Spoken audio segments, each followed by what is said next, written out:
how often should you change the oil in yo internal combustion chariot, dude? Because what we really want to avoid here is water staying in the oil down there.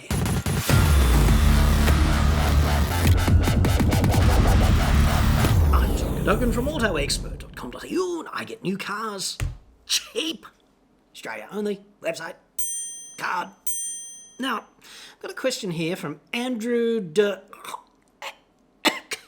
I think that's right. That must be how you say it. Anyway, Andrew Unpronounceable says, my pride and joy is a 2003 VY Series 1 Commodore 3.8 with 95,000 Ks on the clock. I'm sorry to hear that, Andrew, truly. Now, let's just think about that for a second. This is nearly a 20-year-old car, right? It's coming up for 20, and it's coming up for 100,000 Ks. So, statistically, it's hardly moved. It only does about 100 Ks a week on average. The only driving it does, Andrew says, is longer distances, not puttering about town. Well, that bodes well, doesn't it? They like that, cars, particularly big shitters like the Commodore. But in between, it does sit in the shed for several weeks at a time. Question: should I continue to have oil changes every 6 months? As I understand that oil can deteriorate with moisture and other stuff building up. And we have had an incredibly wet and foggy season the past several months. The mechanics I use keep me up to date with any potential issues, not that I have had many to worry about, apart from mostly age-related things. Dude, I'm feeling it. Essentially, am I wasting money by continuing the 6 monthly services with the aforementioned in mind? Looking forward to hearing your comments. Many thanks, Andrew. Okay, Andrew. Good question, dude. Now, look, first thing you got to say is, where does this water come from, okay?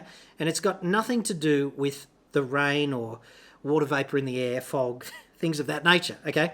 When you burn gasoline, and diesel, same sort of difference, the principal combustion byproducts are CO2 and water, okay? That's what happens. There's a chemical transformation involving the release of energy, the rapid expansion of the gas, blah, blah, blah, blah, blah, blah. That's combustion. One of the principal combustion byproducts is water. And when a car engine is cold, the parts have not expanded to their operating temperatures yet. The clearances are a bit off. There's a bit of blow-by past the rings. And some of that water, which is obviously steam because it's hot in there in the combustion chamber, some of that water gets blown past the rings and gets into the crankcase.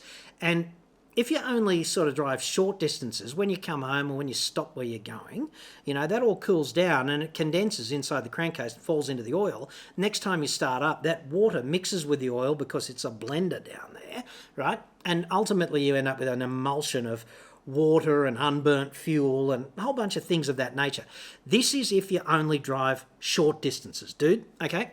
If you drive longer distances, that process still occurs when the car is warming up, like for the first 30 seconds to a minute or something, but then the piston heats up and it's made of aluminium, so it expands rapidly and blah, blah, blah. The clearances come up and you've only got a small amount of blow-by and you're driving a hell of a long distance at maximum sort of normal operating temperature. The oil warms up, the block warms up, you get the full heat soak, in other words. So any water that is in the crankcase gets sort of evaporated off again, and it's in the air in the crankcase and comes through the PCV system and gets burnt in your engine. And unburned fuel, ditto.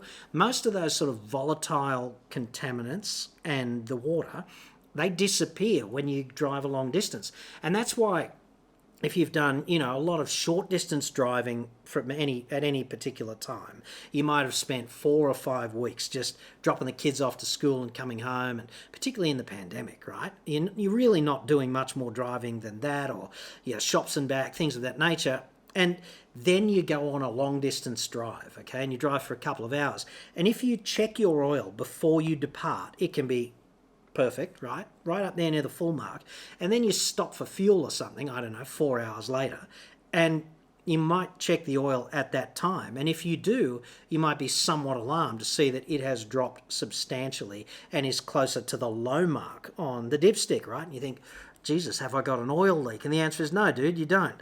What's happened is all of that stuff that's been building up in the oil, the water and the unburned fuel and all of that dilution with those volatile things has been evaporated off, okay? And you might be a bit low on oil, but it's not because your engine's wearing out or you've had some terrible mechanical problem, okay? It's just because heat and time has done its work.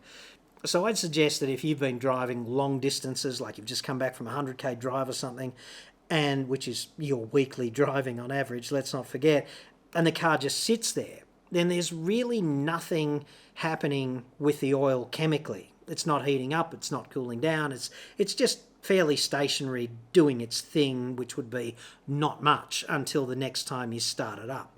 So I'd suggest that there are some things in oil, like acids and contamination of that nature, that don't get sort of boiled away.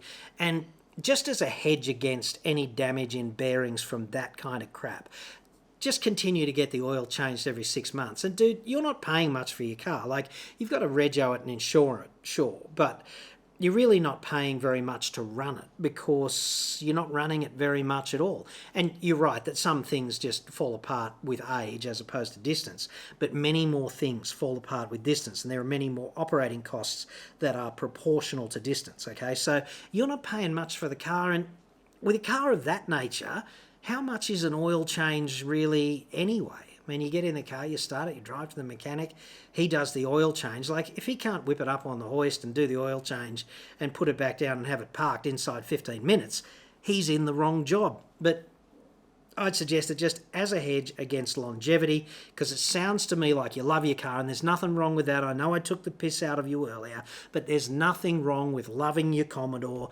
That's allowed.